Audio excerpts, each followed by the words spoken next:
All right, so this is part 2 of our chapter on articulations. And so we're going to start off by talking about synovial joints and the possible movements that can occur at synovial joints. Okay, and so before we talk about those, I just want to point out in your notes for this chapter, your review, there's a section on movements at these different joints and what those movements are.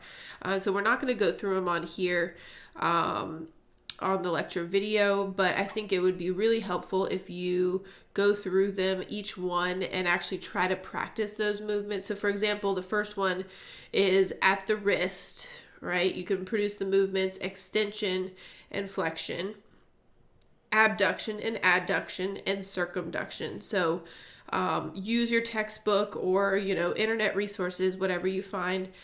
There's lots of videos out there on YouTube also demonstrating what these movements look like. And practice those at each of the joints so you're familiar with what those terms mean. All right? Because just saying that, movement at a joint doesn't mean anything. You need to be specific, right? So flexion, the joint doesn't just bend. It has a specific type of movement, flexion or extension or whatever it is. One tip that I will point out that helps a lot to me is that with flexion and extension, it can be a little confusing. And so I always imagine if the person is standing in anatomical position, all right, maybe with their arms at their side, and let's talk about the elbow in this case. All right, so with their arms down at their side, if they take their elbow, all right, and they bend it, bringing their hand forward, all right, that is flexion. So flexion will bring you away from anatomical position, all right, and then if you move your hand back down into anatomical position, that's called extension, okay? So flexion takes you away from anatomical position, and extension brings you back to anatomical position. All right? So keep that in mind as you're going through those different movements. All right. So let's talk specifically about the types of movements that can occur at synovial joints. Okay, and so I'm going to zoom in a little just so we can see a little better. Here we go. All right, so our first kind of type of joint would be a gliding joint. So this is gliding. All right, so for each of these types of joints, we'll talk about what type of movement you can see, like what that joint allows, all right, and then where you would find it. And so this is very simple. It's kind of a sliding movement that it allows. All right, and you would typically find this type of joint between the carpal bones. All right, so between carpals and also between vertebrae. Okay, so it's not as common as some of the others we're going to talk about. All right, so that's our gliding joint. And so then if we keep moving on down, the next one we encounter here, this is going to be a hinge joint.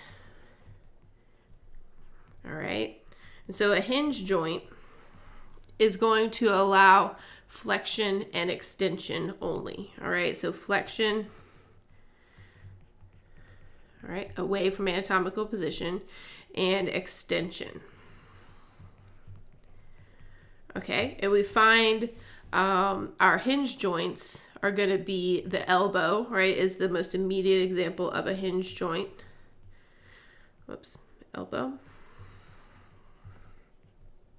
And also the joints between your phalanges, okay? So between the proximal and middle and the middle and distal phalanges, those are hinge joints as well. And so we call those interphalangeal joints. So between the phalanges, all right? And then our next type of joint we have here is called a pivot joint. All right, and so the name should tell you kind of the movement it allows is like a pivot movement or rotation. Okay, And so there's a couple examples of this. So one would be the articulation between the radius and the ulna. All right. And so specifically the radius and the ulna proximally. All right. So there, and actually that's what we're seeing here. Right. So this is the proximal radius and ulna. And there's actually a ligament that wraps around the radius. So this is the ulna. This is the radius. There's a ligament that wraps around the radius, and it allows this kind of rotational movement. So that's a pivot joint. Okay, so that's one example. And then another example would be the articulation between the atlas and the axis. Remember that joint allows you to turn your head no, right? To shake your head. Okay. All right. So then our next one is going to be up here. So this is a condyloid joint. All right. So condyloid, sometimes also called ellipsoid joints, right? So this is a condyloid joint. And so with a condyloid joint, it allows, and I'm going to start kind of abbreviating these because we're getting a longer list. Flexion and extension, all right? It allows abduction and adduction. And it allows circumduction and rotation. So a lot of movement. This is a much more freely moving joint. All right, so circumduction and rotation. Okay, and so where you would find a condyloid joint is between these, and that's what they're showing here. So between the phalanges and the metacarpals. Okay, so they're going to be between the phalanges and the metacarpals. All right, and so you'll find those. And so if you just sit there and kind of move your fingers around, you can see that you can do all of these motions, right? So you can flex your fingers where they meet your metacarpals. You can flex them, extend them, you can adduct them, right? So adducting and abducting would be if you had all your fingers squished together and then you fan them apart, right? That's what you're doing there. You're adducting and abducting, so putting them back together and apart. And circumduction would just be if you hold your hand still and like twirl your finger in a circle, that's circumduction. All right. And you do have some rotational movement at that joint as well. Okay. Then next we have a saddle joint. Whoops. Here we go. A saddle joint. All right. Probably pretty explanatory just based on looking at it, why it's called a saddle joint. It's like a little saddle and then the other bone fits on top. The movements that we can see here are flexion and extension. Abduction, adduction.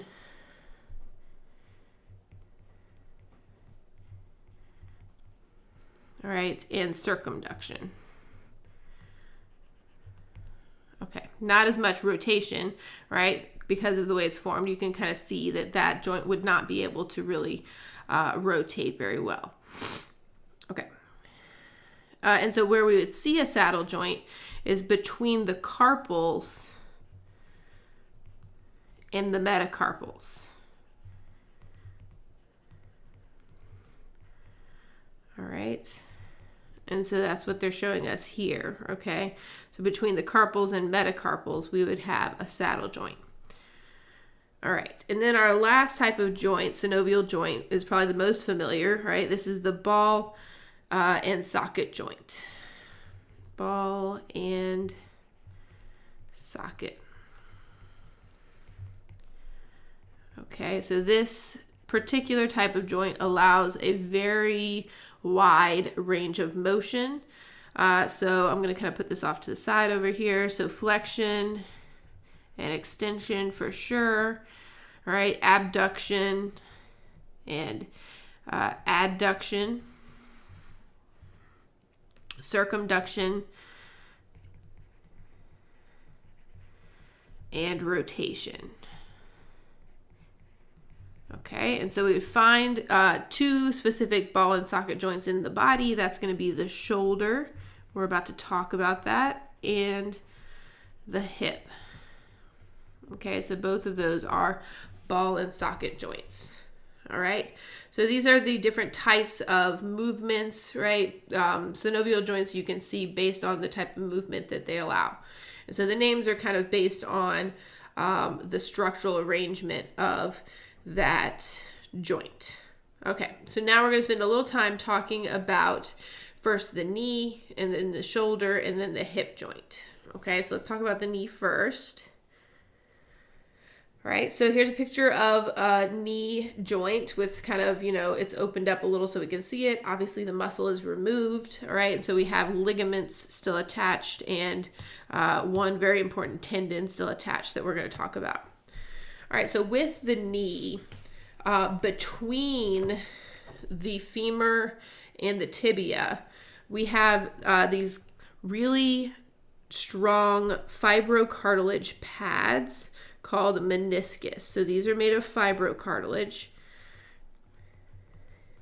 All right, and if you think about the knee, it's going to withstand a lot of downward pressure because you're standing on them all the time. And so that is what this meniscus, and being made of fibrocartilage, helps to absorb that pressure, all right, and withstand that pressure so it doesn't damage the joint surfaces. All right.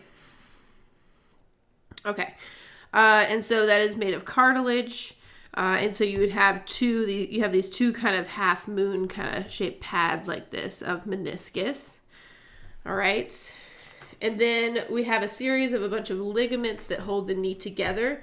So you have the collateral ligaments. Those are going to be the ligaments that are on the outside edge of the knee. All right, so you'll have the lateral collateral. All right, and so if you think about the knee, the fibula is on the lateral side of the leg. So at this knee joint, all right, this would be our lateral collateral ligament. All right, and then all the way across here is our medial collateral ligament. So the fibula side is our lateral side of our knee. Okay, and so those collateral ligaments help to just, secure the knee moving from side to side, this kind of direction, all right, and hold it in place, okay? And then on the inside of the knee joint, we have two really important ligaments. So these are the cruciate ligaments, okay? And so we have the anterior cruciate and the posterior cruciate ligaments, all right? And so I remember these based on where the ligament attaches to the tibia. That's kind of associated with its name. So the anterior cruciate ligament attaches to the anterior part of the tibia. So that would be this one. All right, so it attaches here. So the front of the tibia. And then the posterior cruciate ligament, right, back here is going to attach to the back of the tibia back here. Okay, so anterior cruciate, posterior cruciate. And so the function of these ligaments is to kind of resist too far of a anterior posterior movement. All right, so it is possible, as I'm sure that you are familiar with, there's a lot of sports injuries associated with tearing these ligaments if you hyperextend or flex your knee. All right. Okay. Good.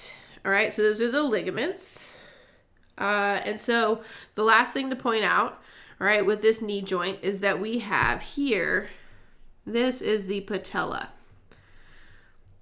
All right. So the patella normally, right, it's been freed. So this, tendon here, right, would actually be attached to the muscle up here. So that patella would be sitting over the top of the knee right here. That's the kneecap.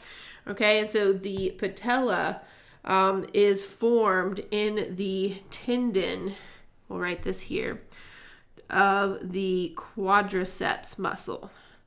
All right, so tendon of the quadriceps.